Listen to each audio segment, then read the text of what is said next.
Yung political vlogger na naghamon kay VP Sara Duterte ng debate, eto na, nabugrisan ni Eloy Bugris. Eto dapat yung hamunin mo. Ano yung pangalan niya? Lovely. O, si Lovely ba? Kala mo naman kung sino para maghamon sa isang magaling na abogada at vice president pa. Akala naman papatulan siya. At eto naman, si Eloy Bugris, hindi pinapalagpas itong pinagyayaw-yaw ni Lovely na kung saan matapang na naghamon kay VP Sara, akala mo naman papansinin siya. Eto, panoorin natin ang video. Tingnan niyo lang mukha yung Iwanan na dapat siya yung maging presidente eh. Kasi nagwawala siya online. Tapos, when you hear her talk, she doesn't make bago pa kwapa! Relaxing hintay! She doesn't make sense si Sarah! Hindi po tayo mapatay man ito, Lovely! Lovely! Grabe yung straight ka si Lovely! Relaxing hintay!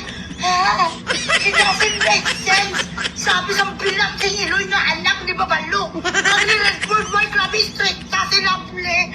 Lovely! Saan ka ba nag-graduate, Lovely? Ilan ba ang puno mga ano mo? Grado mo, Lovely! Relaxing Iloy cum laude! Pina-upgrade mo!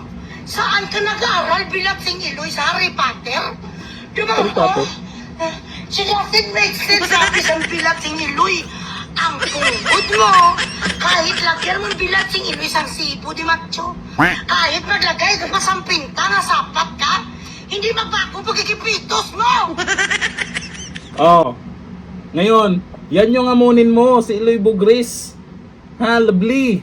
Ito may nag-comment po tayong kaibigan dito, isa ding political vlogger. Hinamon na rin siya. Sabi dito ni Kapiel, di ka papatulan ni Inday Sara. Tayo na lang, papatulan kita kahit di lang debate. Kapiel, anong klaseng ano yan? Ayon dito kay Tom Peñas, si Bongbong ang i-challenge mo. Tingnan natin kung magkakaintindihan ba kayo na. Nako, naloko na. Dededep. Sabi ni Noel Manyoso Asoy, wait a minute, who are you? Yun nga lakas loob. Itong isang political vlogger na wala namang masyadong nakakilala sa kanya ay malamang nagpapampam lang ba? Dito pa lang sa mga political vlogger ng mga Duterte, walang-wala siya. Ito si Eloy Bugris, kawawa siya. Ito sabi ni Romel Lengua, political vlogger should challenge a political vlogger. Correct. Ang dami nyong nakikita sa mga galawan ni VP Sara. Maliit na bagay, minasama nyo na.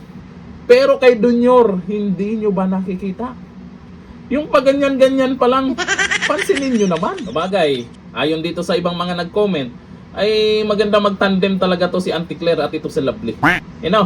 Parehong masaya. Masaya pag magkasama tong dalawang to, hindi pa lang nagsasalita sa social media, nagtatawanan na. Hanggang dito lang, thank you. Bye-bye.